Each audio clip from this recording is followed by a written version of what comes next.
ਮੁਕਾਮ ਹੁੰਦਾ ਆ, ਹੌਲੀ ਹੌਲੀ ਮਿਹਨਤਾਂ ਦਾ ਨਾਮ ਹੁੰਦਾ ਆ। ਪਹਿਲਾਂ ਪਹਿਲਾਂ ਹਰ ਬੰਦਾ ਆਮ ਹੁੰਦਾ ਆ, ਦੁਨੀਆਦਾਰੀ ਚੋਂ ਜੋ ਤਰਾਸ਼ ਬਣਦੇ, ਆਪਣੇ ਤੇ ਰੱਖ ਵਿਸ਼ਵਾਸ ਬਣਦੇ ਹੋਏ। ਆਮ ਜਿਹੇ ਮੁੰਡੇ ਵੀ ਨੇ ਖਾਸ ਬਣਦੇ, ਆਮ ਜਿਹੇ ਮੁੰਡੇ ਵੀ ਨੇ ਖਾਸ ਬਣਦੇ ਹੋ, ਆਮ ਜਿਹੇ ਮੁੰਡੇ ਵੀ ਨੇ।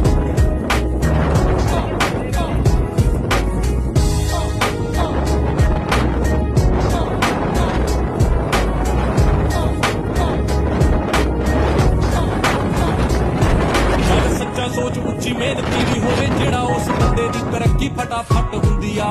ਫਾਇਦੇ ਵਾਲੀ ਗੱਲ ਦੱਸਾਂ, ਕੱਢ ਸਾਰੇ ਹੱਲ ਦੱਸਾਂ, ਸੱਚ ਦੇ ਤੇ ਭੀੜ ਸਦਾ ਘੱਟ ਹੁੰਦੀ ਆ। ਹੋ ਅੱਜ ਨਹੀਂ ਜੇ ਹੁੰਦਾ ਤਾਂ ਉਹ ਕੱਲ ਹੋ ਜਾਵੇ, ਸਬਰਾਂ ਨਾਲ ਸਭ ਕੁਝ ਹੱਲ ਹੋ ਜਾਵੇ। ਹਾਰ ਤਾਂ ਨਹੀਂ ਜਿਹੜਾ